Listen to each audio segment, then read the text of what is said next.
What is up, everybody? It's been a hot minute since the Cookie Man and crew, y'all know who I'm talking about, came on to give y'all some wine, cheese, and comics, please. And we're mad as hell and we're not going to take it anymore. No, just kidding, man. Welcome back to another episode, Wine and Cheese, Comics Please, episode number 14. Without further ado, let's see what the crew is up to.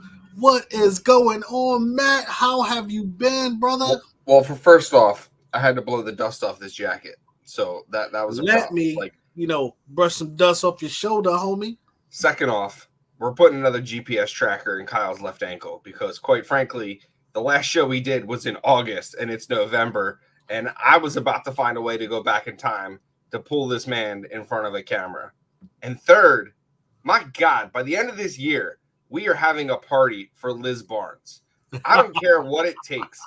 That woman deserves a medal for everything, man. She is like the mascot of your show, and you better appreciate her till the day that we're gone. So, Liz, I can't Barnes, say this shout enough. out to Liz.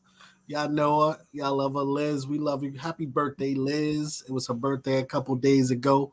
We appreciate her coming through and always showing some love. So Liz takes cash. Yeah, Liz takes cash. I mean, I guess she does take cash, man. We're gonna go ahead and need Liz's cash app. We're gonna drop her cash app, y'all. We're gonna just keep loading it up. GoFundMe. The stake of the thumbs up for Sands Collectibles is in Liz Barnes' hands. Well, we show without our third member of the Beatles right here, the one, the only, promiscuous time traveler. Y'all see it, y'all love it. You see this dude? He's got a bag of wine. Like, this is what happens when you when you disappear for 2.5 months. You come back looking like you just skied the Alps. You got a microphone like you're about to give a play-by-play to the Eagles Thursday Night Football, and you got a whole bag of wine. Like, no, he's got he's watching the yellowish green tint going. Oh my God. Billy. So this was the wine that was supposed to be for episode 14. This was the wine that was supposed to be for episode 15. This was the wine that was supposed to be for episode 16, 17, and today we are going to actually be drinking this one. Wait, so I'm gonna heard that though, right? He just laid out the 3-episode plan. So quite frankly, I'm gonna say this right now, and I don't care if William, you're the only person in here, so I don't even know if you're a person. Because now we're back on terms. The pissant William is in the chat. So hear this out. We will have an episode 15, 16, and 17 for me to rain on your parade during every one of those episodes now that Kyle can actually show up on camera. So. Yeah, and then the last episode, literally, I showed up late and then had a power outage. It was... I'm sorry, guys. I was making this 3-cheese pasta for 45 minutes. Pasta, man. 45 I have pizza is today. I got a pizza right here. Oh. So I'll get to that, but I got to get this wine. I just have some. I am finishing up a nice Guinness stout. I had nice. You know what put the old man down. It was I had some. Chicken thighs, some Peruvian chicken thighs, and some bacon wrap scallops. So let me guess, you got in that recliner, you put the TV remote on your belly, the feet went up and your eyes went back. Feet go up and he's done. Even better, I just laid down. I laid down on the couch. I laid on the couch and I was looking at my eyelids faster than you know what. Luckily, I got my sidekick, the little Cookie Monster. He was like, "Dad, it's time to go." Oh man! Wait till we get. I don't want to steal it now, but wait till we get to cons and how we didn't get to see the little man in Baltimore. I'm disappointed. Yeah. I'm disappointed. Well, we got the crew back together. It is time for another episode of Wine Cheese, a place where we break it down and talk about everything sophisticated approach to talking about everything comics in the world of pop culture. And man, do we have so much to catch up on, man. Time out. And it's like the world's weakest man trying to open this bottle wine. I'm just watching. Like, I can't help it. This dude's so out of touch in the last 2.5 months. He couldn't figure out how to even open his bottle. He's having some fun with that one. He is having some fun with that. I thought I was watching William trying to put up a live sale right there. Oh my God. Kang's cousin is at it again. The time traveler is back in the box, ladies and gents. All right. So wait, my man had to put a glove on. It was hurting my hand. You did not want him to 5 minutes. He's out. You cannot put him in. We will lose him again. He will leap. The quantum. He just came back. Speaking of leaping, Quantum Leap is back. So welcome back. All right. So where are we getting started, man? Because I'm here to tell you the best thing on TV right now, hands down, is Andor. Yeah. Okay, so I got past the heist. I haven't watched past the heist. I'm 2 episodes behind. Prove me wrong. And but I will tell you this: Andor is only the best thing on TV because House of Dragons ended. Interesting. Okay. Andor is only best because House of Dragons ended. Now, I will say this: House of Dragons, and we can go into this. Have you watched House of Dragons, Kyle? Yes, I have. House of Dragons? All right, so let's get started here. House of Dragons. George R.R. Martin's latest masterpiece on HBO. And yes, I said it's a masterpiece because it was masterfully done. But hear me out. Where it failed the viewers. The character changes and time jumps on the show were horrible. My guy. They disconnected the show completely. You go from being young Rhaenyra. All right, folks, I let it go on way too long. And plus, I wanted to get Kyle mid-chomp there. There we go. You go from seeing young Alicent, young Rhaenyra, to seeing these old characters who just don't connect anymore, man. They just weren't bad. Like the younger characters were so badass. But overall, it gave me that Game of Thrones feeling from like season 1 and season 2 of the original show. So out of a score of 10 cookies, 7.5 cookies. Game of Thrones, House of Dragons got 7.5 cookies. That's pretty good. Okay. That's pretty good. What'd you guys think, House of Dragons? One, House of Dragon takes an audience that are sophisticated enough to understand time gaps and sophisticated enough to understand character development. If we didn't have time gaps, by season 4, we'd still be waiting for her to grow up from a teenager to adult. And quite frankly, that's not the Dance of Dragons. So I think you need to just pause, go over to Audible, get yourself some Dance of Dragons on tape, listen to the actual book, and understand that the book takes place when they're adults, not children. So read books. People would have never understood. Read said books, not even listen to said books. You've read said books. So you have to admit that this was the truest season to the books out of all of Game of Thrones. But you didn't have to rush through it. This is the same thing that happened to Game of Thrones. They're not doing 8 seasons. I mean, you remember But that's the problem. That's the problem. This is the same thing that happened to Game of Thrones. No, it's not. No, it's not. Listen, Game of Thrones started out a fine-tuned horse. It did. And then what happened? What happened season 7 and 8? Instead of going 10 or 11 seasons, they rushed it. There was no reason to see 3 different characters for what's his name? The Sea Snake's son. There was no reason to see 3 different Lena. There was no reason to see these progressions this early. You could have even had the whole season with the younger actors and gone into more of this and jumped in the second season. They just completely disconnected. I don't give a shit about those actors. They just wanted to rush to the dance. That's all. They wanted to rush to the dance. Goddamn dragons that I want to see rip the shit apart. I waited 10 episodes for that dragon to eat that other one. I was even prepared from How to Train Your Dragon, because that's exactly what they did. They took How to Train Your Dragon and made that shit a live action sequel. But here's the thing: the show was so good that you didn't even need the dragon fights. Yes, I did.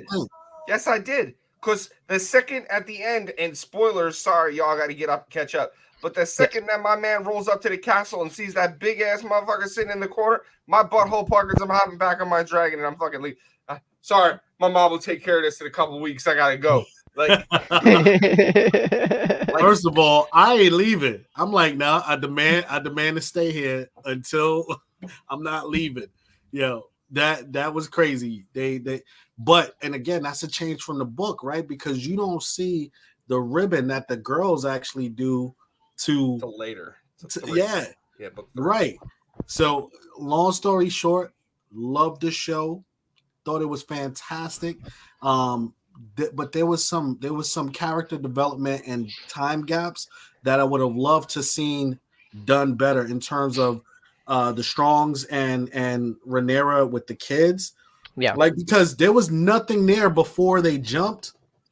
She was messing with the other dude before they jumped, and then time jump. Now she has 3 kids by this other dude that they barely even talked about. Bro, right? That's all old news, though. Look, you watched it. It's over, man.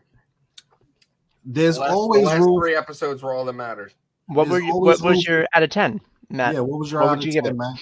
Honestly, I liked it better. I liked it equal to Game of Thrones episode 1, and I gave both a 9. Okay. Wow. Okay. What about quite frankly, that last scene, I don't care what she does in the next episode. She could burn down all of King's Landing.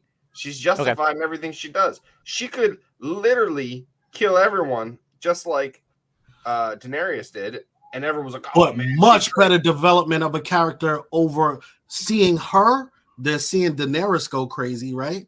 You could see why this woman went crazy. Seeing Daenerys change made no sense.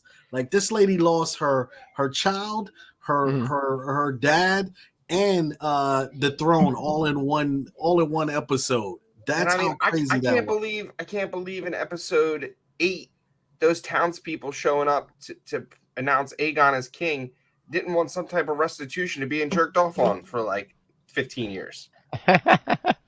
I mean, it's tough. That was my main gripe.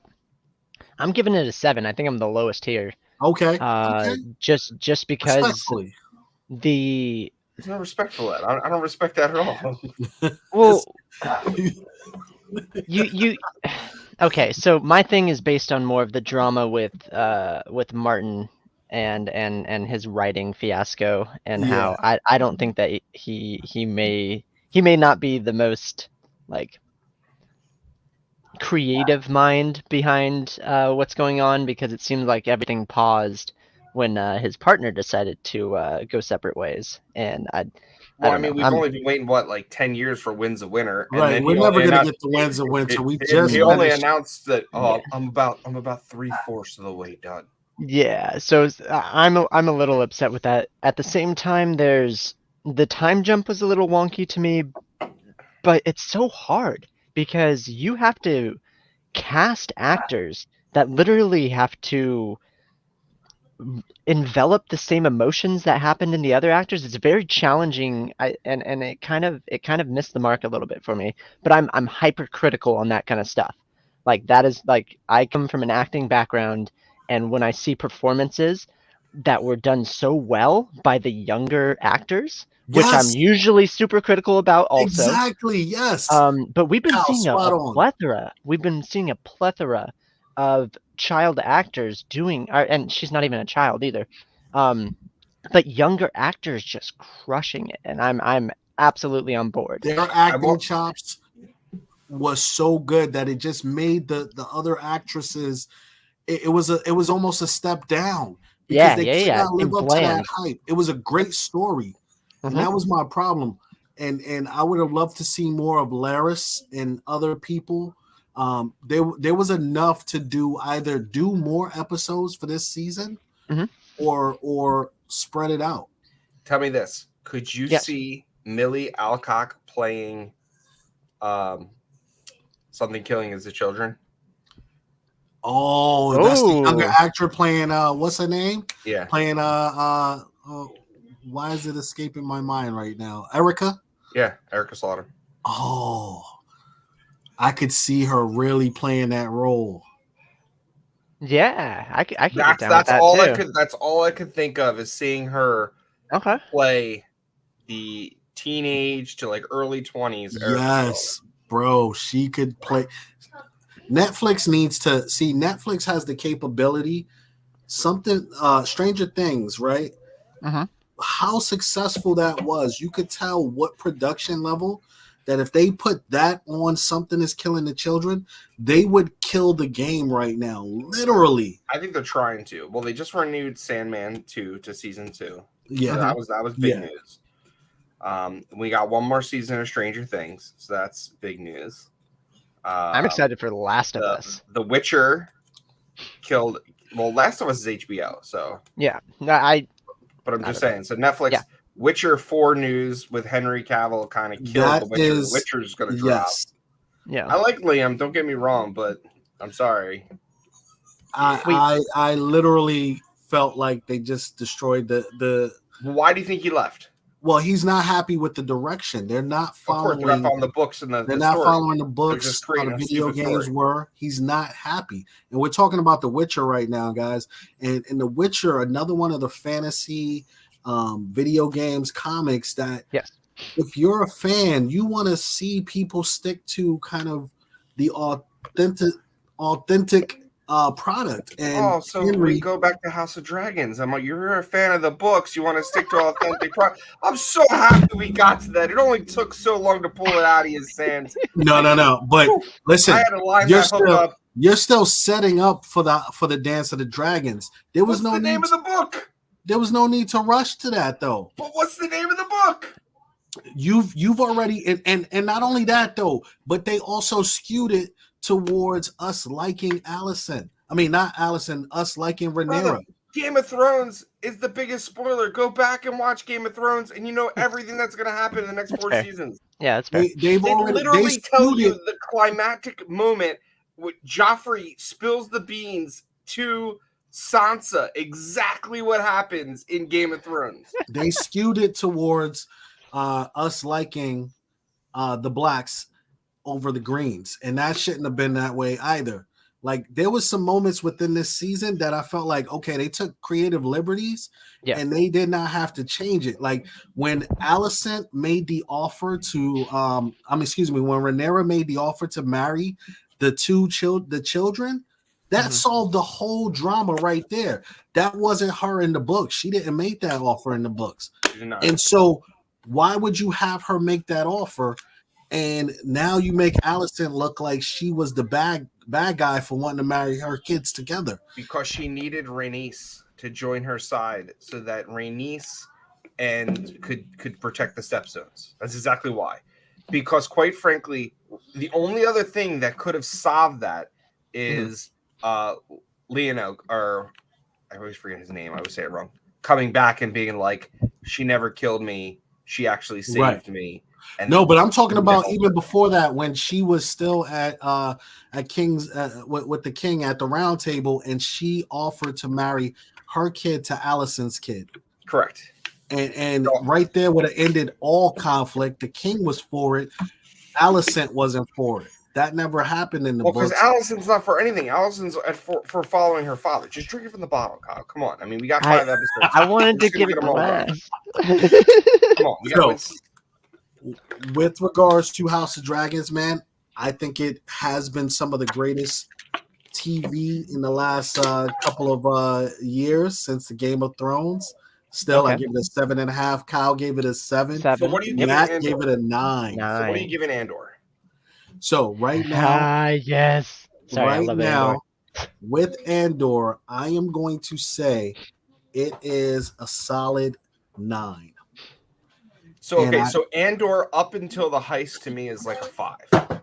Okay. So does it get better after the heist? I had the cliffhanger where he's like, I'm taking my half of the money, and that's where the episode ended. Yes. I haven't seen the next two after that, but I was like, that was really anticlimactic. Yes, it continues to grow because I think for me, what Andor is doing is it is a slow burn. It's not your typical Star Wars. They are giving us espionage. They're giving us intrigue. They're giving us it's everything that worked with Rogue One. Yes. So it's anti-Star Wars. It's everything that worked with Rogue One. And they're also, you're like, what is wrong with this main character? Like he is not playing the part of someone who is a smart guy trying to get away. And you're like, why are you making these mistakes? And it's beautiful. It's a beautiful, but you want to root for him as kind of like the anti-hero happy guy that you want him to be. And it continues to get better. You got to watch these next couple of episodes. So that's what I'll say. Andor is at a 9 for me. And what happens is every week I'm like, is that it? Damn, they ended it so quick. You know, like I feel like an hour or 45 minutes flies by with that show and they just cut it right there. And you're like, God damn it. So, and this episode just got crazy. That's all I'm going to say. And then we have to cover Lord of the Rings. Lord of the Rings. Let me give my Andor take first. Yes. Quick, please. I'm a Star Wars nerd. A lot of my Star Wars friends don't like Andor as much as I do. And I agree with you 100% on that. I'm loving it. And that's the beauty of Star Wars though. There's a Star Wars for everybody. There's different genres, different universes, different ages, different everything. You could be like, I'm into the Old Republic and that's what I like. Like, so what? I love this. This is my Star Wars. And I'm at a 9, and that's really hard for me to say. I'm tied with Sans. I kept on tottering between like 8.5 and 9, but I'm at a 9 because I absolutely love it. It's something that I'm like waiting for the episode to come out. It renewed my. I'm gonna see this at midnight when it comes out. I participated in the Star Wars watch parties that there are, where a big group of us get online and just watch it and comment in the chat like the entire freaking time. This is my Star Wars, so I love it. I recommend it to people, but understand that you might not like it because it's very stylized. Go ahead. Any talk shows that are looking for a co-host that is more down to earth on movie and TV reviews, I have a resume. I'll send you. Guys, can you see Matt hates everything, but he did love House of Dragons, and time out. That speaks volumes because typically he would have gave everything a 4.5 out of, but House of Dragons must have moved mountains for him. I said Sandman was a hit. That was a hit in my book. I said true. House of Dragon was a hit. What did we say? Where we at? I don't even know if we didn't even do Andor. We didn't do Andor. I don't. Did we do She-Hulk? We did She-Hulk. Okay. You know what? She-Hulk had a good. I did like the breaking of the fourth wall. The last episode was fine. Was good for me. Get the hell out of here. Just stop talking. I was not. I give She-Hulk a 6.5. Okay. In terms of total show, I just felt like it was a lot of filler. A lot of like. Even when you run into guys who tried to stab you and kill you, you didn't, and then you're like, okay, I'm gonna fight you, but then they're like, why don't you sit down and be and meditate, and you still didn't get an answer as to why this guy is trying to kill you, or stab you. I'm like, okay, I don't know where this is going, but I did appreciate that last episode that really kind of. I'm sorry when she broke out of the Disney Plus menu. Yes, it's fucking just cringe me to fucking death. I'm sorry. That was amazing, just bro. Roll me up in the cringe blanket and just put me outside like Jeffrey Dahmer's last kill. You must hate Deadpool. I don't mind Deadpool. Deadpool does it with charisma. She does it with like this awkward like.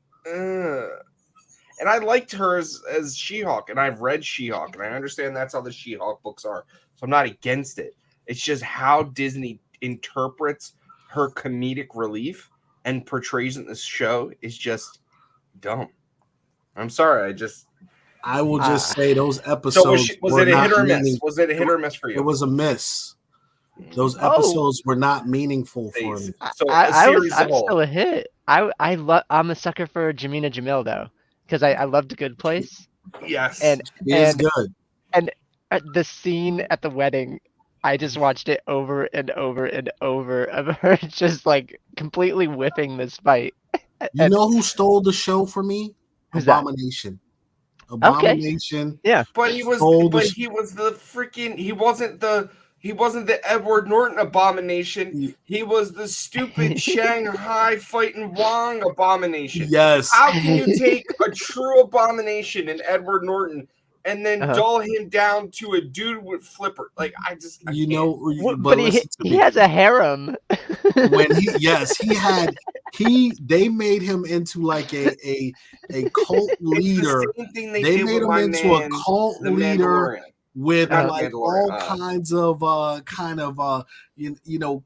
charisma. He got all of these people all of these ladies following him, and he was zen about like, I'm doing what I'm gonna do, like, and just reforming people. Yes, he was reformed. He was reformed. I saw that from Who Dat. And I just loved his character because it was like he didn't lie to us like that whole time. He like, oh, he's gonna be the bad guy. He's doing all kinds of crazy shit. He did not lie to us. He was who he was, and I appreciated that. So they threw me for a twist there. So that's why I ended up liking that character the most. Okay. But the show was disappointing in the sense that the CGI at times on She-Hulk looked terrible. The scar show up at the end looked terrible. It was like you have a big budget show, you know this is all CGI. Don't let it look like this. Yeah, I was fine. I was fine with everything else. I was fine with all of the bashing and the hating and everything. The CGI issues bothered me a lot. Disney Phase 4 continues to suck. I'm sorry. Sucks. So we got the Black Panther coming up. We better hope for a good end to Phase 4, y'all. Okay, but their cast is Black Panther 4. We have so much. You have so much sadness and hype and momentum and potential. Like you can't screw this up. I mean, you can't make a scrawny Namor. Wait, oh my god! Black Panther. Who's the main antagonist? What's Namor. The actual? What was that? Namor. No. Okay. Who's the other one? The no. Who am I talking about? The new movie? The new. Yeah. Hold on. I'll just Tiger Shark. No, sorry. There's one performance that I think is gonna blow us away just based on like the chops of the actual actor. And when they revealed it at what was it? Disney. What's Disney? D23. D23. And they had the cast of Black Panther come out, and this guy just comes out and he's like, "Sup?" He's like the shoot. Sorry, he's the guy that was in character during the reveal. He has like a one-word name. I'll figure it out. Never mind. We can move on. Go ahead and talk about Lord of the Rings, and I'll jump in when I find it. Okay, let's circle the wagons. Matt, tell me about your experience with Lord of the Rings. I mean, if you want to talk about fucking a burn, Lord of the Rings was a burn more than House of Dragons. I mean, shit. Lord of the Rings was, I think it was like 8 episodes. They could have done that whole thing in 4 and then been done with it. And I'm a huge Lord of the Rings fan, and I mean, I had that as a hit. I think it's a 50-50 split. I mean, I think it set the table up, but it didn't wow me. The twist at the end. Your thoughts? Too predictable. I mean, I like the setup with the Meteor Man. I like that setup because you were like, oh man, is it really him? But then you're like, come on, dude, he had to make the rings. This dude can't craft like a chicken salad dinner, let alone find his way through the woods. So, you know that it's not this guy. Let me tell you, the minute, and I hate when this happens when I can see through a show, but the minute the Southland guy was in Numenor, and he's in the jail cell, and he like kind of whispers to the dude. I was like, this motherfucker is Sauron. Yeah, 100%. I literally sounds like when he went and started being the worker, the blacksmith, and he's like, I need to go. I'm like, dude, that's him. Like, I was like, everyone's like, how do you know? I'm like, he makes the fucking rings, folks. He's a blacksmith. Like, that's I was how like, oh my god, this guy is definitely Sauron, Meteor Man, Robert Townsend. Yes, he was. So for me, and the best part of the movie for me, the best part of the show was the dwarves. Okay, I absolutely loves the dwarves. Give it to me raw. Give it to me now. I love that the even the ladies had beards on them. I love that they were so true to their stubborn ways, and I love them digging deep and showing a Balrog coming through. But the real heat for me was that the king, the father, was like, nah, fuck them. Let them die. Get them out of here. Let them go to the Undying Lands. We're not helping them. And that's showing that true dwarven spirit. And his son was like, no, like disobeying it. Like the dwarves were about it. And that's what I really loved about the show.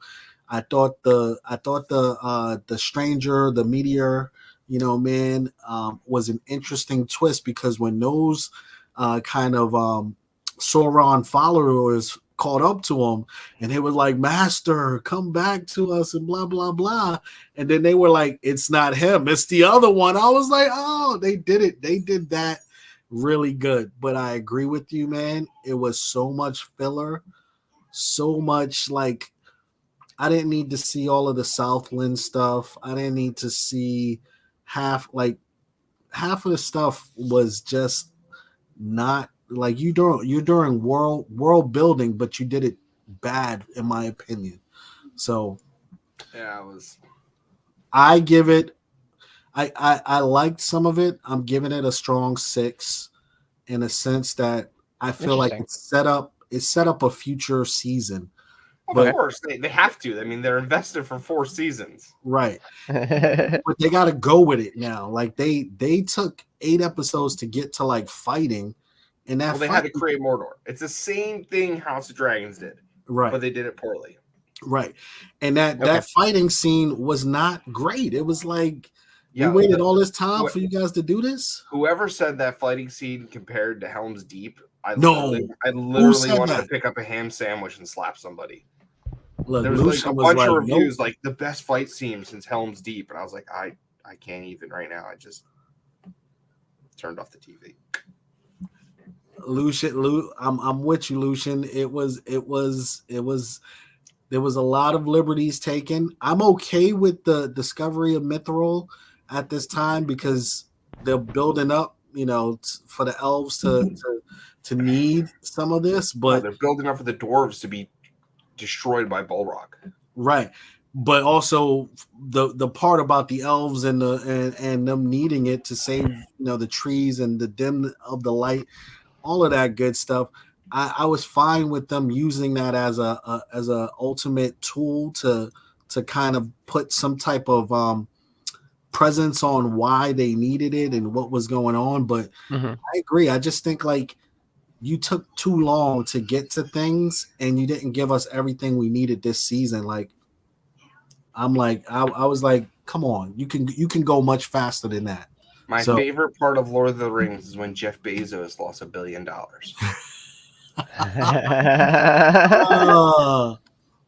What did you think, Kyle?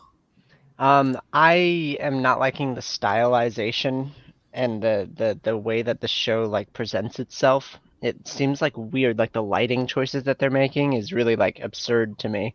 And kind of like makes like the surreal viewing experience. I don't know, it just takes me out, and I don't know. Honestly, I gotta disagree with you, because I think the best part of the show is the stylization. It all felt like a high quality movie. Okay, I could see that. It just it just didn't have like for me. I'm like, come on. It was predictable. Like, you had these opportunities to show like a Isildur, and they didn't develop that character much. They put a sister in there that didn't that made no sense to me. Yeah. It was like you made these choices to do it for what? Like why? And he's hearing, Isildur is hearing stuff. What is that all about? So long story short, there were a lot of misses for it, but I did like the stylization of it. It looked like a movie to me, actually, man. So okay, interesting. Wow, we have completely different opinions of it. The stylization is what took me out of it. Otherwise, I mean, I'm at like a 4 with it. It's. Yeah, I'm borderline 4. I'm still gonna watch it. I mean, I want to see. I'm a sucker for the lore, and Lord of the Rings is so rich in it. Same thing that kept me going with Warcraft, and that movie was pretty bad. I like that movie. Okay. Is that the one with what's her name? The green skin. Oh, she was like an orc, half human. Yeah, and it just didn't play for me. The coolest part of that movie was the library. But we're getting way off topic. I'm a 4 for Lord of the Rings, but I'm still gonna keep watching. All right. So what do we have for Lord of the Rings? Did we have it all as hits? No, we did not. We had Sans miss, Kyle miss, me hit. Oh, interesting. Okay. Wow. Wow. Now we're in phase 4, right? Do we want to do a phase 5 hit or miss? No, I can't get past Disney phase 4 just yet. honestly, literally, if I think about phase 5 and don't have something like I need Wakanda to end phase 4 with the only shining moment to make me, because otherwise phase 5 will just be trash. And I'm looking for an excuse to talk about Secret Invasion. Just get me there. Get me there, please. I really when does Secret Invasion start again? I thought it was going to start 2023.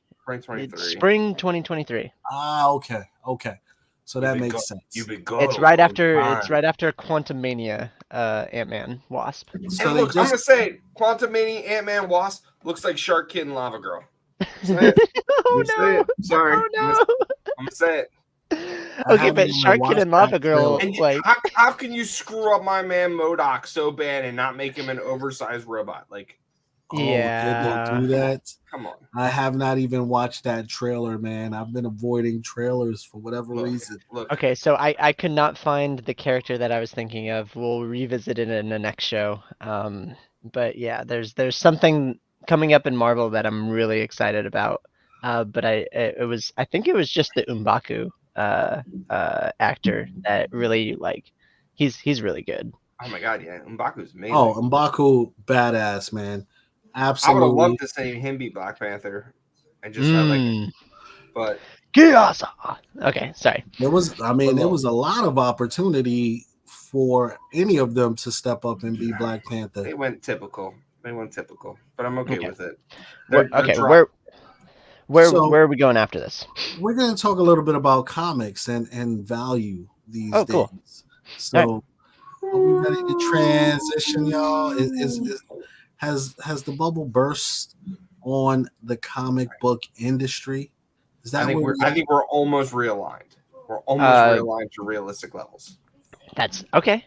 Shoot, that's pretty spot on, Matt. I was saying that we're hitting like a little pause button because I don't, just relating to everybody out there, but shit's expensive right now, man. Shit's expensive and it's not worth it, and people aren't buying it. That's the thing. Yeah. I actually feel like market is gone. I feel like there's a buyer's market. I feel like everything is not expensive right now.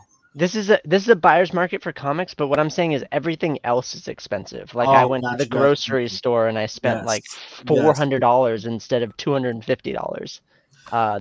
That's where I'm at, and it hurts. It hurts everything, and it just staggers. I don't think that it's the comics in general. I mean, I just got good news from Whodat. Apparently, I'm like I got some clean books because they're coming back 9/8 and 9/6, dude. Like, hey, make your money, man. Go for it. There you go. But at the same time, we all knew that it was at a peak. I defined it more as like a plateau, like it's gonna stay here for a little bit. It'll I call it the stimulus level. And yeah, once the stimulus level, aka free money that you all had to pay back in your taxes, whether you realize it or not, is gone, you start worrying about where your money's coming from. Right. Yep. We're all protecting our wallets right now. Not only that, but the inflation that hit afterwards, it was like you were told that we're not going to allow you to spend any money because everything is going to cost extremely. So start saving. That was the message told to the country. Start saving your pennies because everything. Don't spend on X. Don't spend on Y. And you're starting to see it, right? You're starting to see it across the board. And from this is both a good time and a bad time for comics. I think. Yes. I think it's a good time because you're actually seeing the true value of comics, right? A lot of these comics had super inflation, super MCU hype, all kinds of stuff. Yo, what's going on, Matty Freeze? Yo, shout out to Matt Freeze. If you didn't see his picture of Show Nuff, yo, Matt, we're not worthy. He did epic art.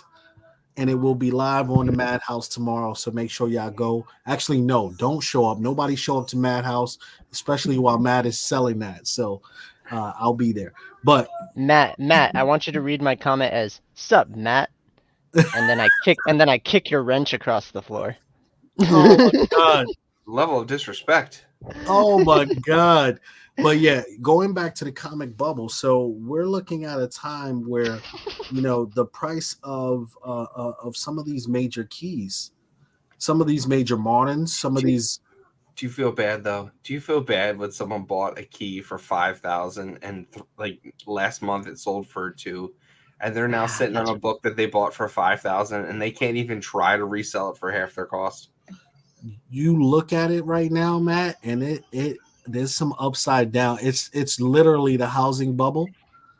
Anyone that bought X-Men books in the last year, I just feel bad for you. Oh man, I picked up my giant size X-Men, and I was feeling like, oh, this is gonna be a great investment. I sold it, man. I was like, I'm moving this, and I moved it for a little bit. I had a nice little premium on it, nothing major. But I was not mad at that because I just kept seeing, I was like, how can I get I had a 3.5. I was like, how is the price of the 3.5 you're now getting 5.5s for? I was like, something's going on here. That's a little bit different right there. I'm like, how is 2 whole grades big? And it just kept trending that way. And I'm like, all right, well, let me, I don't need this book right now in my collection, and I can buy it back at a cheaper price. But when we talk about a bubble bursting, how is that gonna impact the community? And what ripples are we gonna see from this? With the economy changing, comic bubble bursting, anything of that nature. I think the comic bubble is bursting, but I think there's another part that we have to play into this. Okay. I think buyers are getting smarter. So I think this whole summer was the year of coming to light on what you're buying. Yeah. The year of the exclusive, the year of that variant, the year of all of that, which was 2020, 2021, is fading so fast, it's not even funny. So we had FOMO off the charts to spend $100 on that con exclusive, that acetate, remark bullshit, and now it's like, dude, after having 80 plus exclusives at New York Comic Con, I think there was 5 at Baltimore. But here's the thing. I think the things like Acetate Gate and the follow-up shit that has happened actually impacted people. I no longer wanted exclusives. I was telling you before, Matt. I was like, God damn it, I should be guaranteed the ability to get exclusives. And Matt was like, no, you shouldn't. You should go to the cons to be with people and hang out and have fun. Don't worry about the exclusives. And I was like, But I want the exclusive. And you know what? I saw what happened at the New York with Peach Momoko. Fans are just getting fed up with so much of the behavior that was happening at the cons, that these exclusives are not there. people are back to like, well, I'm not gonna get a chance at it anyway, so I'm not buying it. I'm not worried about it. Like, you see so much of the New York City Comic-Con exclusives sitting online at these shops that haven't sold out. Like, the shops were literally flooded with them. How about big name shops? Finally, they're starting to work with other shops to make exclusives so they can split them 50-50 and try to sell them, because they're not able to sell them like they used to. You're seeing comic shops that used to be, oh, I'm going to have my own exclusive. 616 is going to have his own exclusive. Mutant Beaver is going to have their own exclusive. And now they're all working together, and they're getting one exclusive for the three of them. Not only that, but you're now seeing comic shops gone. These online comic shops, I'm missing a couple of them, handful that a year and a half ago, I was going to for exclusive. Hogjaw comics. You had like Gun Honey. Right. You have what's the other one? I don't know what's going on with, is it it's not Comic Book Surplus, but is Black Cape still in business? They are. Every time I go to their website, it's like we're not selling right now. So it's almost like I'm waiting for them to rebrand. They're going to change their name. They're probably going to have to do that. But what the whole thing about it is that sometimes you type in these URLs for these shops that you were once going to, and they're coming up broken links now, and it's like, that's wild. That's right? So wild. It's like, all right, what's going on? And I would like to kind of steer this a little bit. Sans, what are you seeing from like a seller's perspective? What, like, give us like a little bit of your input from just like sales. Like, give us what are you seeing? Yeah, so I'm seeing people, like Matt said, people are absolutely waiting for good deals, and it's not even good deals anymore. It's waiting for steals. Like, you on an auction, you need to be creative. You need to understand, like, that book that was maybe a $300 raw book or $300 book. People want you to start that at $1, right? People want you to start that. Now, and you got to be creative, because in this business, some nights you'll get some fair market value, right? Some things will push up to a good price, and some nights you'll get some people bidding on books, and then they're like, you know what? I want you to have the book. I'm dropping out. And you're like, oh, I'm taking a massive loss. But basically, long story short is what I'm saying is, if you have the ability to buy collections right now at a great price, this is how you sustain doing auctions and being able to give people these types of prices and deals. Otherwise, if you're just pulling out your PC, pulling out your good books, you might as well hold those. Like, I feel like there's so many people who got into selling, and they are now, like, to maintain what they do, they're like digging in their PC, and they're like, oh man, am I gonna sell this today? Like, I gotta have something for a show. No, that's not how it works, man. You gotta have relationships with LCSs. You gotta buy collections. You gotta look for deals. You gotta go to these big auctions and shit and take on collections, man. You gotta almost do like the comic book shops and say, hey, I'll buy your collection. Right? The comic book shop buys your collection at 25 cents on the dollar or whatever. They give you pennies if you want cash, right? They'll happily trade you, but you're starting to see that. One thing before Matt says something. When I was working at the shop, I saw about 20 people walk in trying to sell their collections, and us as a shop, we didn't buy. And I'm like sitting on the side like, man, hey, you wanna like, I never did it. Yeah, exactly. But there was this one guy, you've seen me try to sell him too, these old school Batman books. He just dropped them off. He said, here, I don't need these anymore. Like, give them to people. And I was like, oh, heck yeah. So I was like trying to sell them at like $2-3 a pop. And it's just it's wild. It's wild. What's up, Matt? So I was gonna say, listen, I know me saying this, I'm gonna have like 9 people do it. If you're not on eBay right now and looking up graded books, like just type CGC Comics and set your filter for ending the soonest, and looking at all the books that are sitting at 35, 45, 55, 98 books, and you're not grabbing them and just sitting on them, you're not investing right. Because there's been so many keys right now. I think I've picked up probably 20 to 30 CGC books in the last month. Just off of eBay ending now. And that's crazy. The other thing is, I would advise people, like, you have a lot of the people on FOC buying, hey, let me buy 25 copies of X book to get the ratio. And I think that was great when the sales were going crazy, right? But now you got to be a little bit smarter with the FOC process, because you're stuck with a ton of product. That, my friend, is what you don't want to have in your house, sitting around with boxes and boxes of, a comic that's like selling for 25 cents on eBay right now, just because you wanted that ratio, right? And it was a smart move in a year and a half ago, because, hey, I'll buy 50 of that book. I will sell the 50 raws, keep the ratio, and make it pay for itself. This hobby was paying for itself, but as you can see, when everybody becomes sellers, there's no buyer. No one needs the buyer. Like, no one's buying from you because sellers are selling to buyers who then flip, and they're struggling to flip at what they bought at. Exactly. It's all about how much you paid to get in. It's literally like opportunity cost, everything. What's up, Max?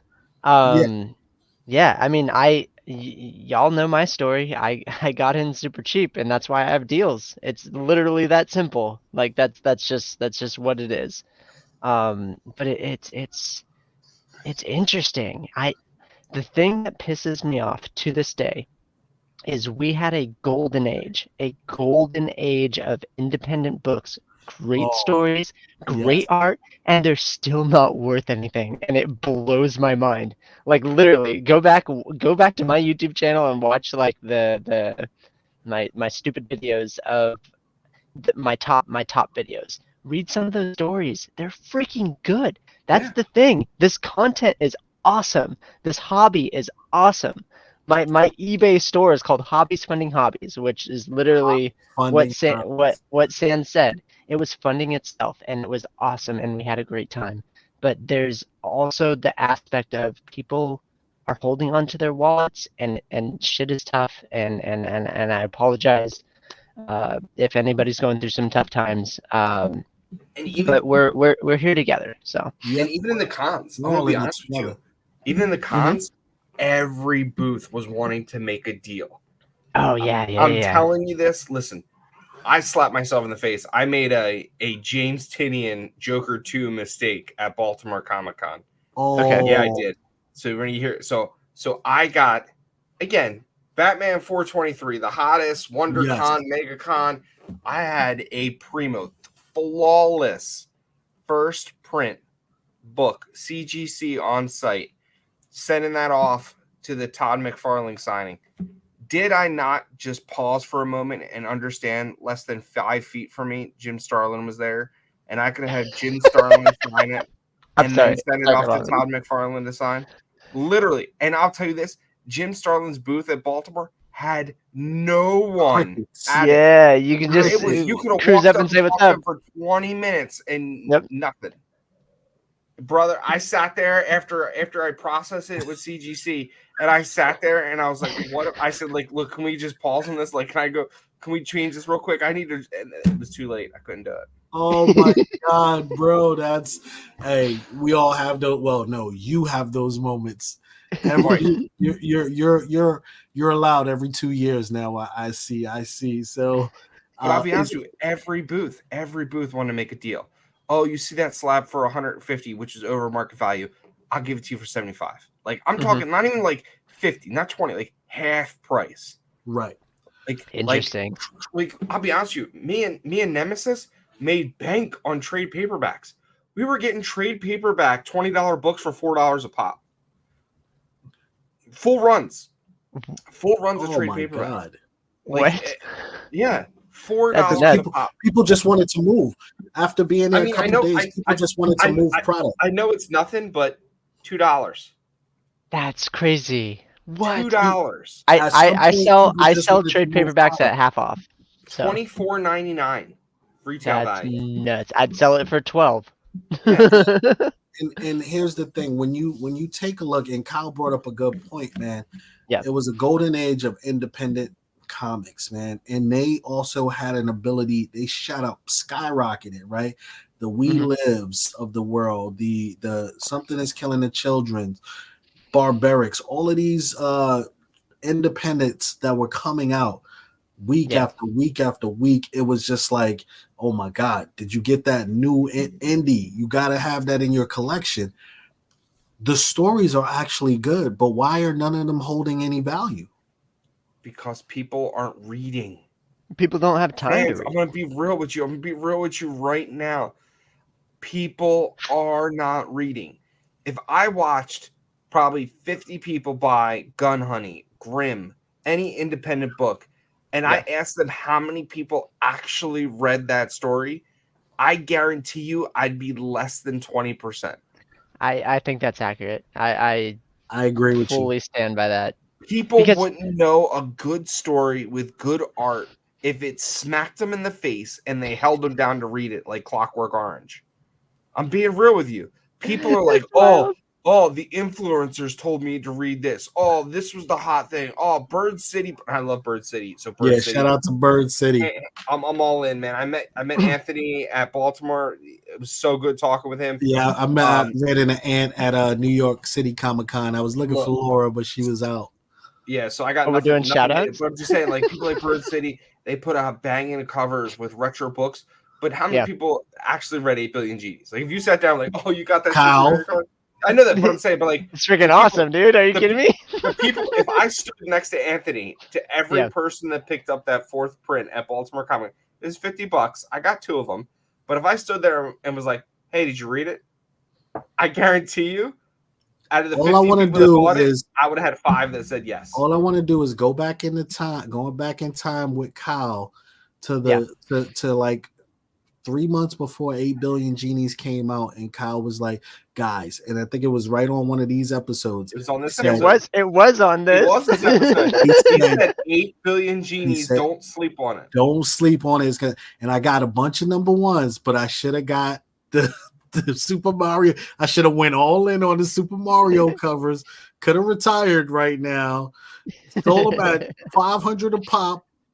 Just went on out on a bang. But I think long story short, with regards to both the indie market and the comic book bubble, the indie market got oversaturated really quick. It was like every not really, but that's what makes the indie market special. It's not oversaturated. It's a lot of stories for the reader.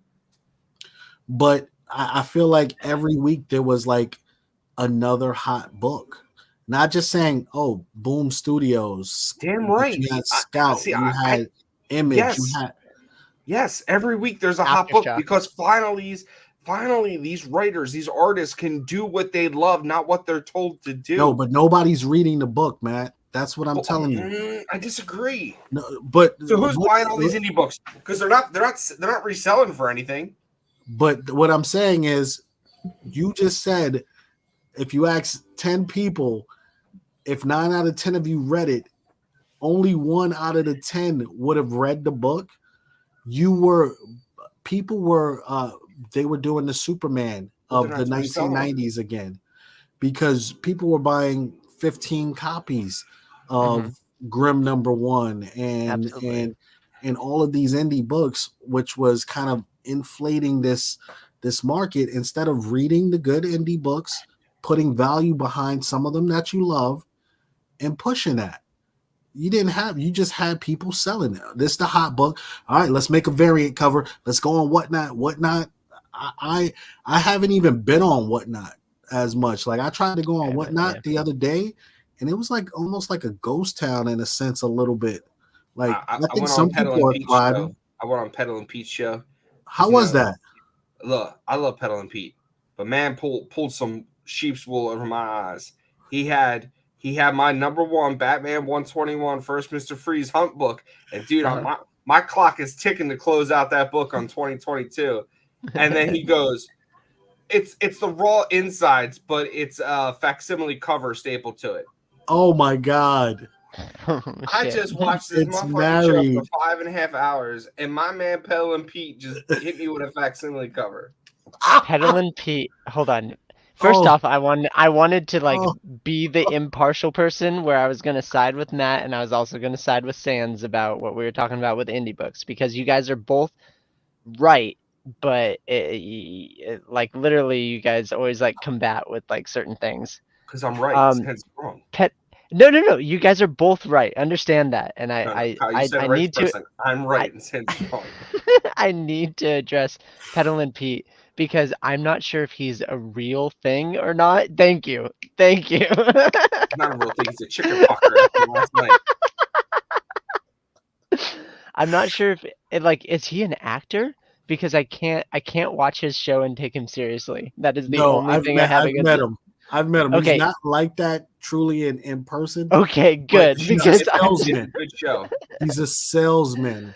I mean, that's the same thing with my kind of content. He was giving away pussy pops, literally. Oh God, legitimately lollipops that were shaped like you know what. So I haven't gone to his shows. I refuse to go on Whatnot really. And I don't care for it. Is it? Have you guys seen his YouTube auctions? Is it as entertaining? No. Well, the only thing I do like about his auctions on Whatnot, they're 15 seconds. Right, they're fast. They're good. They're because his auction will take $1 15 seconds per book, so it's like boom, boom, boom, boom, boom, boom.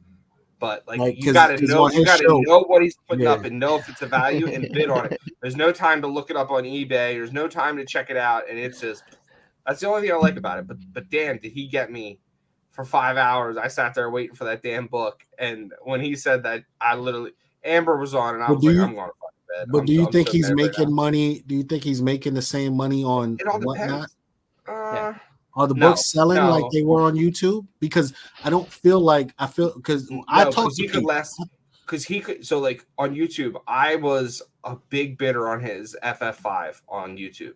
Yeah. And that book went for, I think it was 2,300, and I was at like 1,800. Because again, it's on my list. It was one I was going to knock off. It was like a 2.5 or a 3.0, so a good entry level for an FF5. Mm-hmm. And this was right before the Doom news hit, but Lucian, same.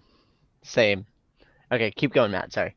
But he's able to upsell the book more on YouTube, where Whatnot, it's that book in the moment, that time. So it's like one and done.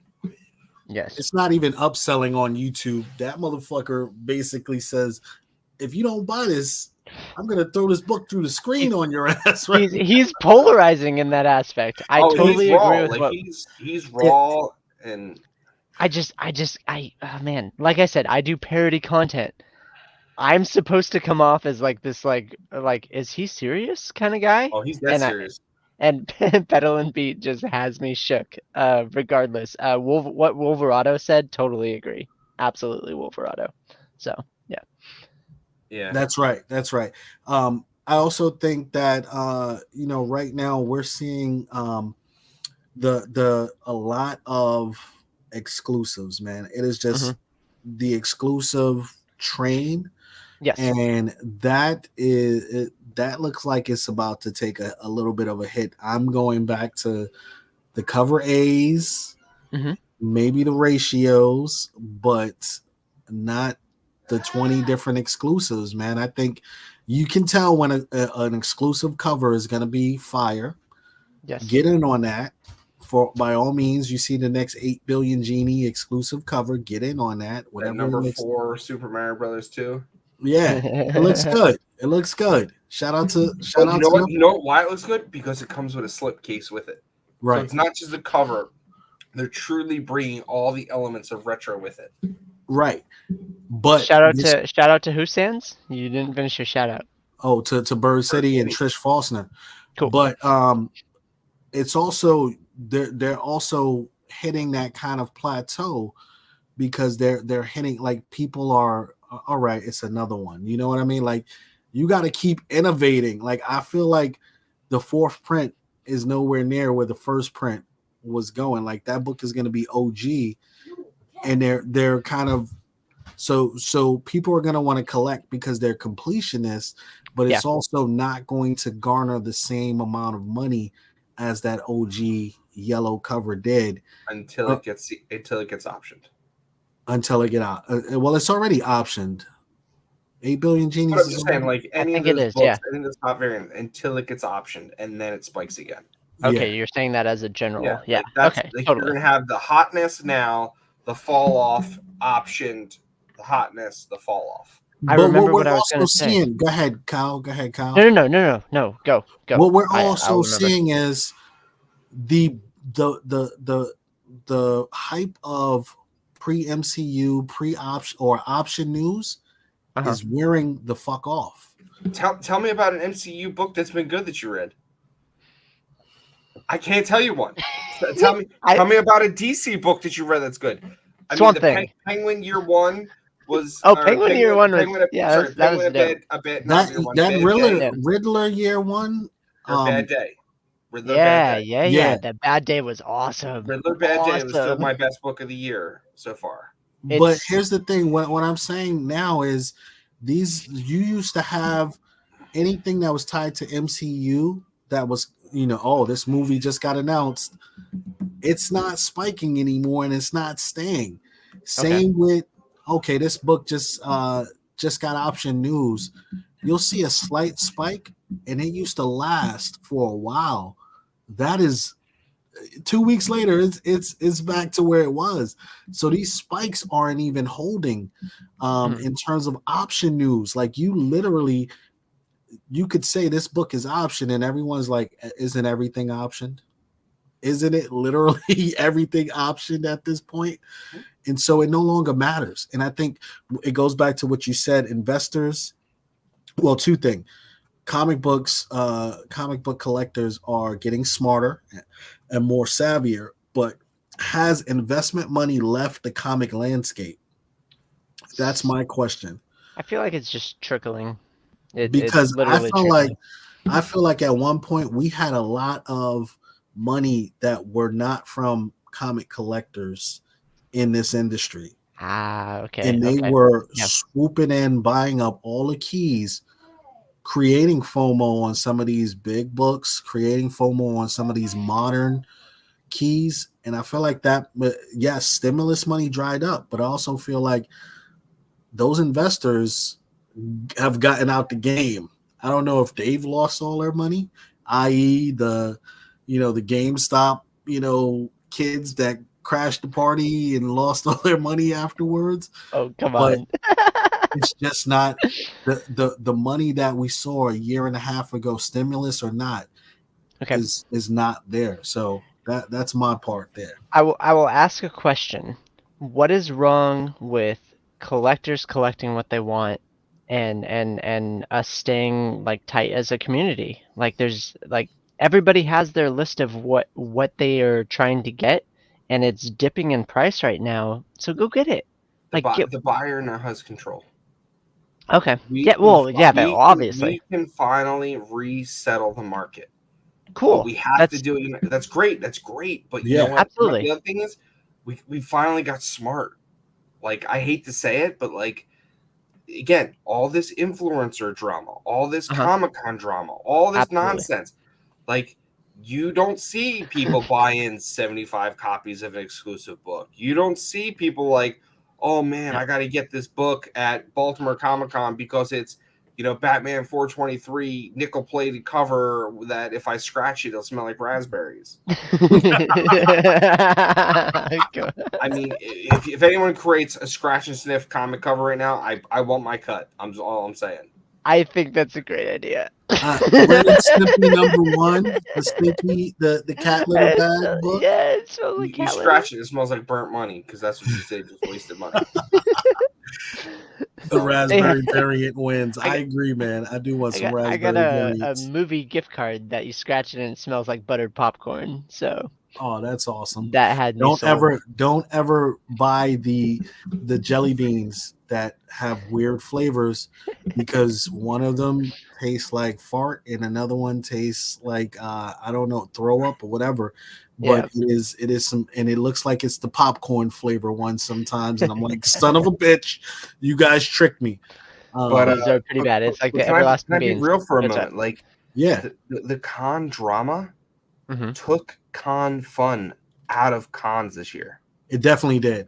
Not only the con drama from people, but how cons were run, right? Because the whole New York City Comic-Con thing with Funko and everything else, you know, it wiped out the enthusiasm for me. You know, before I even got there, I was kind of disappointed. And then I got there, I couldn't get to my Dragon Ball thing because they were like, oh, you had to register online for this. And I was like, I couldn't find this online. So it was like, you go to a con and you can't even get the stuff at the con. Why am I paying all of this money to go there? Now, granted, you know, my wife wanted to get signatures and all of this other stuff, but why the hell am I going in person when I could just order everything else online from now on, right? And not deal with paying thousands of dollars. Parking was $100 a day. It was literally crazy. Dude, that's nuts. Okay, yeah. So like, look, I went to New York, I went to Baltimore, I went to Terrificon, I did King Kong 3, and I'll be honest with you, King Kong 3, Terrificon, surpassed Baltimore and New York by far, tons. And they were smaller cons, more personable, more fun. New York, I thought was atrociously horrible. Oh, horrible in every way, shape, or form.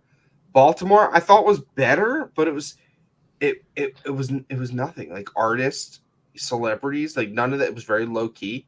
And I'm gonna be real. You want to know what the best thing I bought at Baltimore Comic Con is? Bro, I can't even lie to you. This is a Ringo Award child book.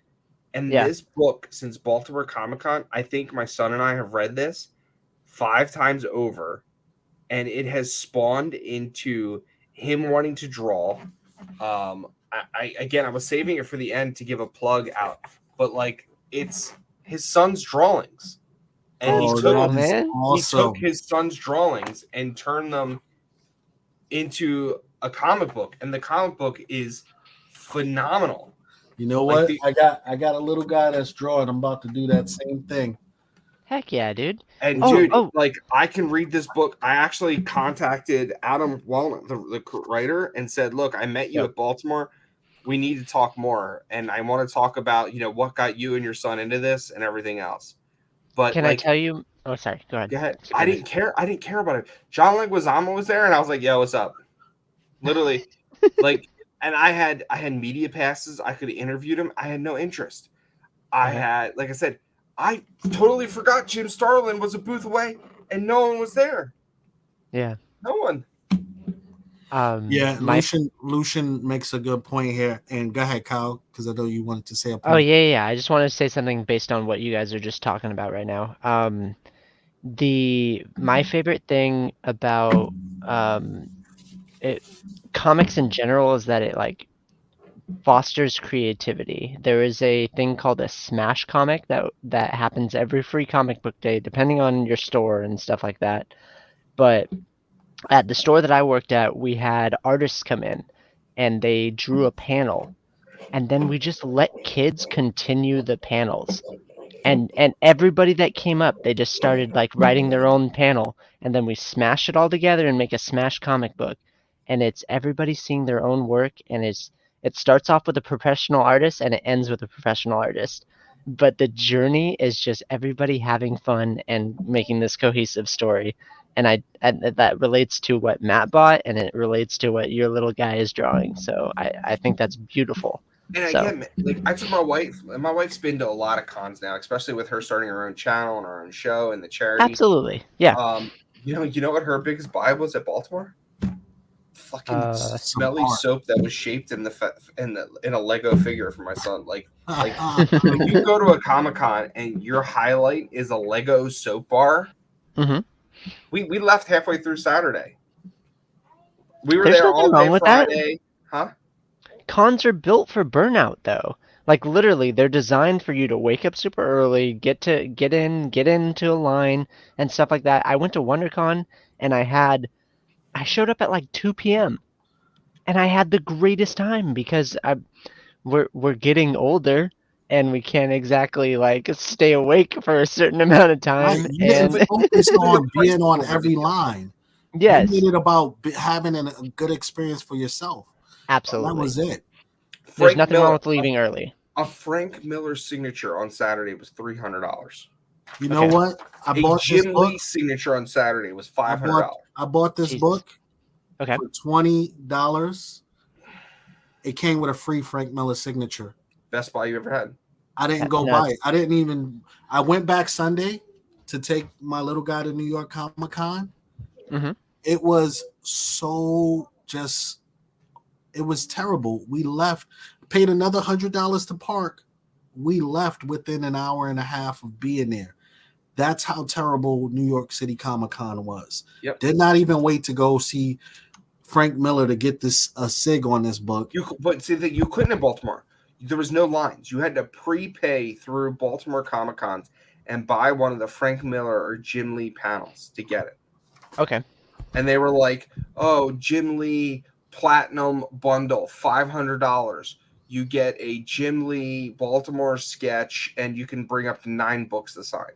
Oh my God. Jeez. And that speaks to what we're talking about at these cons and how they're no longer becoming fun, because what Lucian said is there's the whatnot circle, all of these people, you're not on the in crowd. I don't care about that. I just don't want them stopping people from getting good things that they want. Okay. Then it's like the cons themselves are not being run well. Reed Pop, New York City Comic-Con was a shit show. Everything about that, with queues to get in on exclusives and Funkos and everything else, was terrible. And it took away from the whole experience. You put all of that together. My favorite con of the year was Galaxy Con, and it was like in Richmond. Got a chance to meet Gus Farang and Tara Strong, and it wasn't. I traded some books with some sellers. It wasn't super crowded. It was a great experience. That's awesome. What I'll say. You got to make these cons what you want. If you're going to these cons and you think and right off the bat you can't get the things that you want, don't go. Don't waste your money. If you're a big Funko collector and you are traveling from Virginia to New York or from California to New York and they're sold out, ask for your money back or whatever it is. Don't go to it because it was a waste of time. And that's it. Yes, Reed Pop is the worst. So long story short, the con season was a con. Yes, there were a bunch of con artists. Yep. And we're seeing the ramifications of some of their behaviors impacting the market. We're seeing the ramification of inflation impacting the market, and so on and so forth. And I'm tired of the influencer drama, folks. I'm tired of it. I'm tired of Nerdy Girl. I'm tired of all. I don't care. Look, I'm not going to blame the influencer anymore. Quite frankly, I'm blaming the fucking buyer. Be smart. Yeah. Get a fucking brain. Yes. I'm sorry. I'm going to speak to your wall right now. I don't give a shit if Nerdy Girl has a Batman Detective 27 fucking cover of her book. If you feel like you want to spend X number of dollars to go buy it, good. Wipe your ass with it with your toilet paper when you're done and put it down the fucking toilet. That's about as good as it is. Otherwise, shut the fuck up and be smart. I'm sorry. I'm tired of it. I love you, Thero. I love your fucking your oh, I'm gonna grill nerdy girl shit, but fuck, ask her a goddamn real question. Oh no, was there no real? It was like you pussyfooted through all the fucking things that mattered. Like oh, if you're gonna fucking for 9 months or 4 months say that, oh, I want to be hard on these influencer bitches, ask them the hard truth. Otherwise, shut the fuck up because people are still buying them, and that's the people you need to go talk to. Hey, you just bought this exclusive for $50 fucking. How stupid do you feel? Oh, really stupid? Yeah. That I haven't even watched that show of him with Nerdy Girl. Like, I thought he was gonna bring the heat. I thought he said when he get an opportunity to get in front of these people. The heat was in the chat. The chat was giving it straight. The chat was giving the business. Like, go, just fucking put the chat on your screen and follow the chat because that's where it was at. Oh, but I mean, man. like, I'm just tired of it. I don't care. That ruins comic books for me. Like. I don't give if people are like, oh yeah, man, take my money, whatnot, publish it. Good.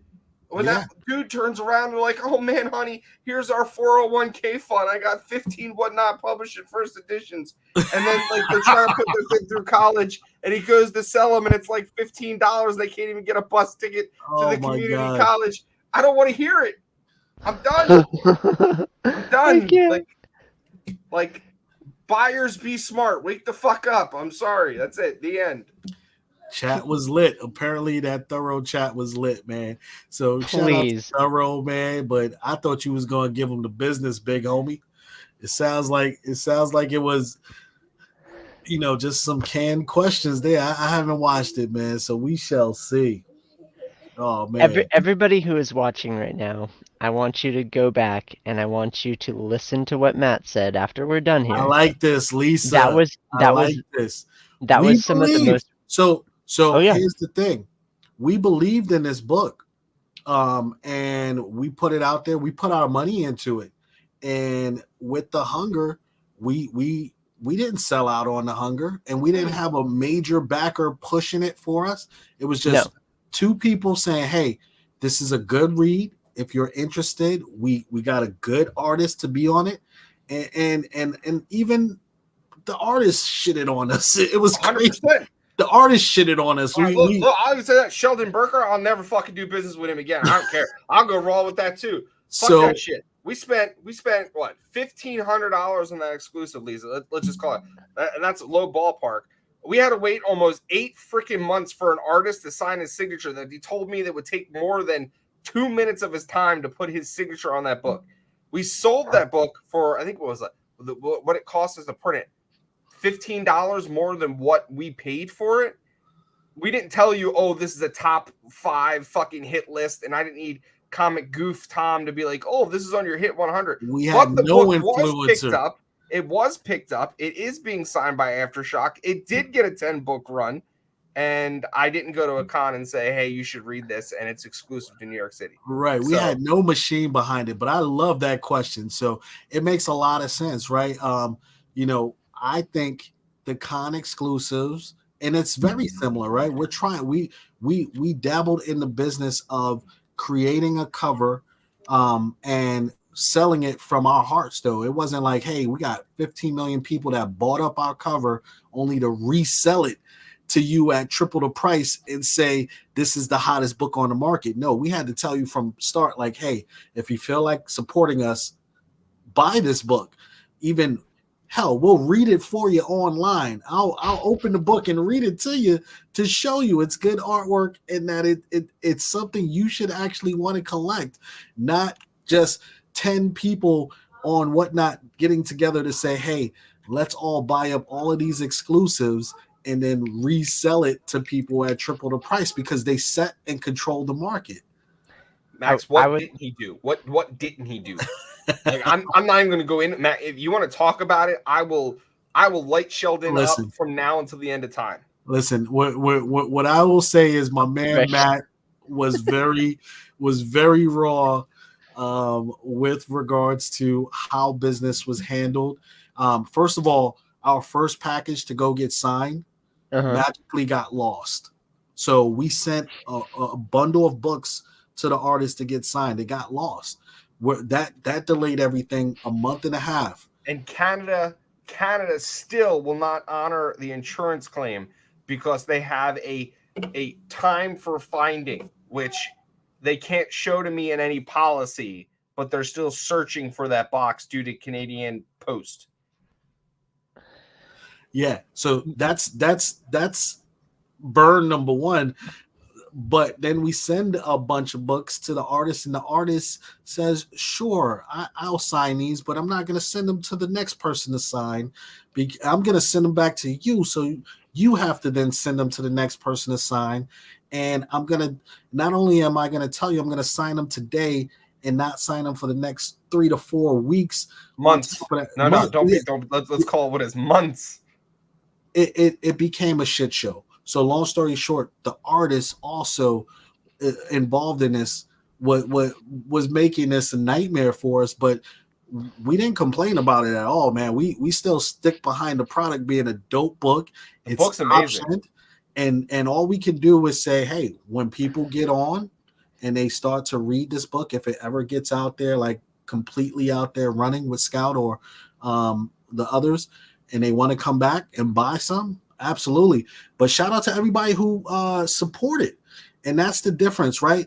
It's support out of love versus support out of FOMO or support out of, because people bought up a bunch of books and then said it's the hottest book on the market, or somehow the book got bought up 100% and then it showed up on a top 10 list and then everybody needed it. So yeah. I think it's I can't say it's apples to apples there. I can't say it's hypocritical. And again, Aftershock picked it up. This is a nobody publisher. Like, this isn't a Boom publisher, Image. No, this is a cheap, bare bones. We created a publishing called Black Rose in the UK market, and then Aftershock bought them after the first book. And then they just did their second exclusive, which is what was it? Don't Test on Animals, and we had a full right to do a cover on that, and we turned it down. We had Trish on board to even do the cover. Yes. And we were going to do an Operation Hasbro cover. And we said, no, we didn't want to do it.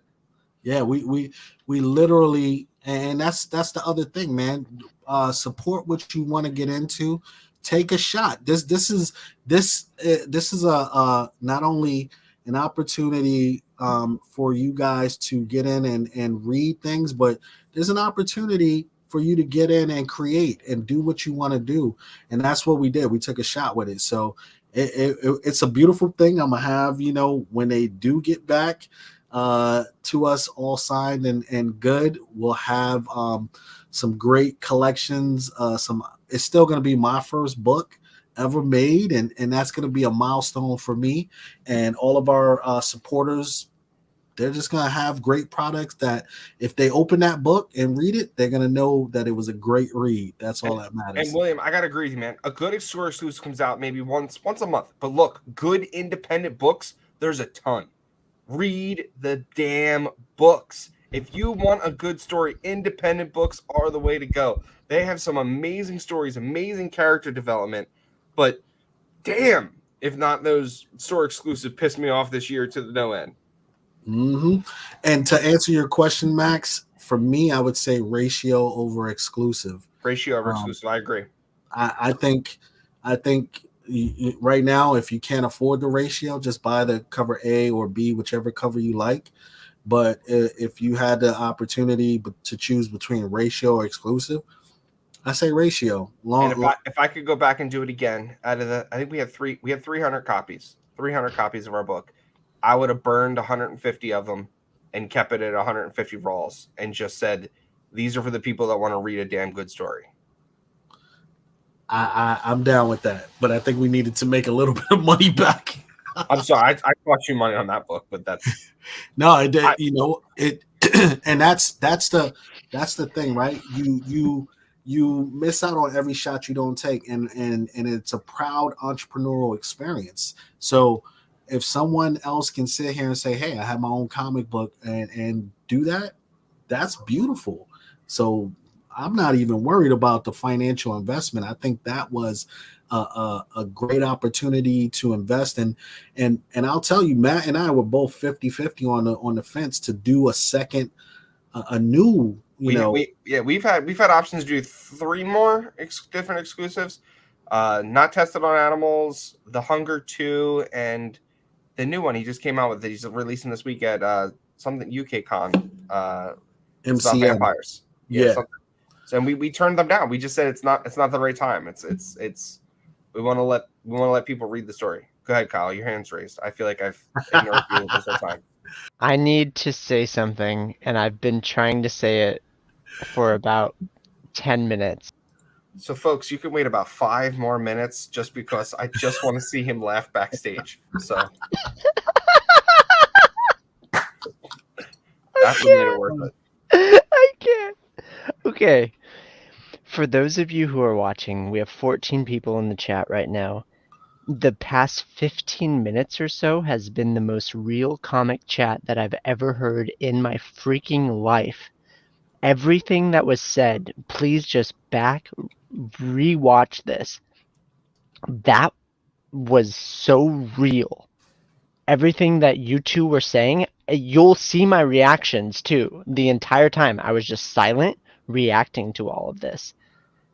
That is what comics is about. It's about finding what you want to read, what you're interested into, and who you want to support, and keeping it real. That is what this is about. That is what this channel is about. That is literally the best comic content I have seen in a long time. That's all I have to say.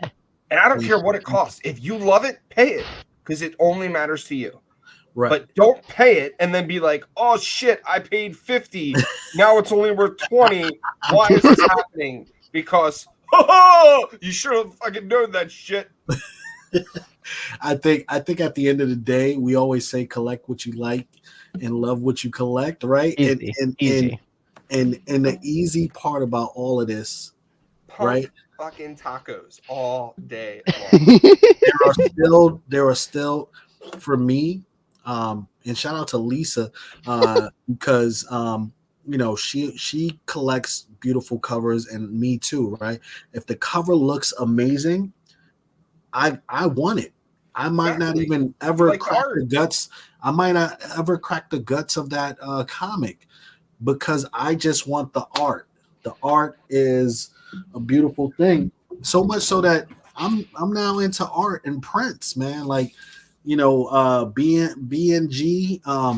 dropped some great exclusive prints and lithos. I love covers so much. Half of those books I never crack because I just want to keep the cover pristine.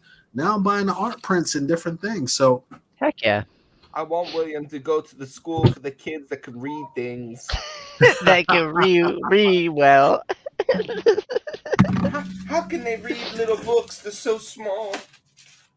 It needs to be at least 4 times bigger.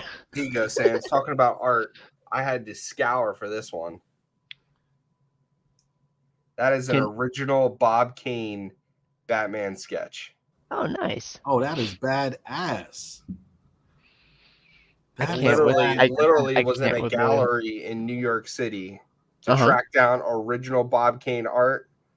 So I'm all about art, man. That's yeah. Literally, there's a guy in this community called The Cover Collector, and he doesn't read books. I mean, we know there are plenty of people that don't read books and they own it. And there's nothing wrong with that because they're more interested in the art, or they're more interested in the cover, or they're more interested in just the financial opportunity. There's nothing wrong with that. Nice try. Soul. Connecting covers are not you must learn what a connecting cover is, Soul.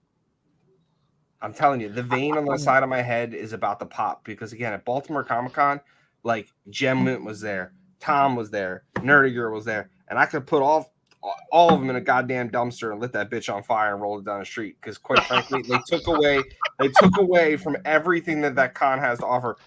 Rage Theo, fucking Golden Age Guru, fuck you. So can I say I don't want to hear your mouth.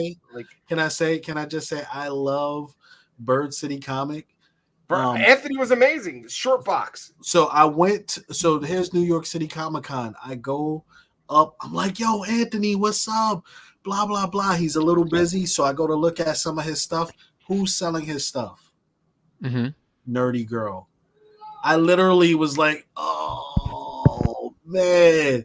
So I go talk to my boy Ninth Wonder, but I just kind of wandered away from there. I didn't want to be associated. Like, that stuff has stink on it right now. I don't even want to bother with it. Like how it just I was just like, damn it, man. And I know they were getting a lot of heat for rocking with her, but I was just like, I didn't want to even be bothered. Quite frankly, like, I don't give a shit who they rock with. It doesn't. The sellers should be able to rock with whoever they want. It's goddamn buyer. If you don't like it, don't buy it. Exactly. And if they don't buy it, they won't rock with that person because it affected their sales. Exactly. And I think that was the case. If they rock with that person and their sales double, as a seller, you damn right I'm going to rock with them again because my sales doubled. It's called business. There. But I do think it affected. I think it affected some of the interest there. But y'all, we're coming up on that magic hour, man. We've been going for an hour and a half. I want to thank everyone for coming through and being real as always. Going. Yeah. That's that. He said, "Keep going." He's like, "You had your nap, motherfucker. Wake up." Literally, auction starts in 15 minutes. Let's go. Everything starts. Let's. Everything starts at $1. Punk Taco is going up first. If you don't read it, I'm gonna fucking burn it. Give me an hour, and I'll just go to my storage unit. Everything at $1. Let's go. Oh my god. But no, I want to thank everybody for coming through. Always love, man. And let's always keep tackling the real questions. You know, let's always keep tackling the real here. Whether or not you agree with us or not, let us know in the chat, man. You can watch this on the rewind, and when you hear something that connects with you, leave a comment down below, man. That's love right there. Smash that thumbs up. And we'll be back more often. We've tied Kyle to his house. He's literally on house arrest for the next 6 weeks on both of his testicles. I swear to God, if I don't see him in a month, I'm gonna electrocute the shit out of him. So I will fly out to you, Matt. Don't test me. I will freaking fly out to you. We're bringing him to the East Coast, man, right now, y'all. So once again, thank you guys for being on. Kyle, you got anything fun going on for the rest of this week or this month? Oh heck no, dude. I'm just here. Like that's just what it is. If you need anything, just message me. I'm available. But yeah, no, I'm just happy to be back, and let's keep this shit going. So absolutely, the real. What about you, Matt? Got anything fun going on? Anything amazing? I got 2 things in the works. You won't believe this. I got a board game in the works with Ryan G. Brown. Okay. And we got it's funny. It's called Super Soaker Joker. Nice. And it's a kid's game. Super Soaker Joker. And dude, it is like Chutes and Ladders meets cultural superheroes, and I'm loving every minute of this. Oh, this sounds awesome, bro. And shout out to Ryan G. Brown, because I met apparently the other Ryan Brown at New York Comic Con, and I was like, man, that remark you sent me. He was like, that wasn't me, bro. That was the other Ryan Brown. I was totally messed up. So man, we're in early stages with a board game, and we got another show we're working on called Cards and Comics. So we're gonna bring this late night banter of people that want to buy high-end Grail comic books, but you're tired of putting money in a raffle and not being able to win. So we're going to start a poker tournament where you put a big name key in. Everyone has a buy-in. We have a host that will promote the channel, and we're going to play cards for key comic books. That's dope. So we got 2 big things in the works, hopefully done out by the end of the year. So we're moving. I mean, I couldn't get Kyle to come back for wine and cheese, so I had to move on to other things. So I figure if I make him jealous enough with other things that are going on, he might actually show up for a show. I'm here. I swear. It's just that's awesome, Matt. That's awesome, man. We can't wait to find out more about the board game and comics and cards. Y'all already know on the show, man. A lot of people be trying to go double or nothing for those goodies, man. And the house has been whooping ass. So me and Matt, man, we've been talking about how we gonna host it, and it's coming to light for y'all. But y'all also, just be on the lookout. We have some other shows coming your way, man. We're just gonna continue to innovate, bring y'all fun things, man. I appreciate you guys hanging out as always, man. Everybody stay safe. God bless. Have a great night.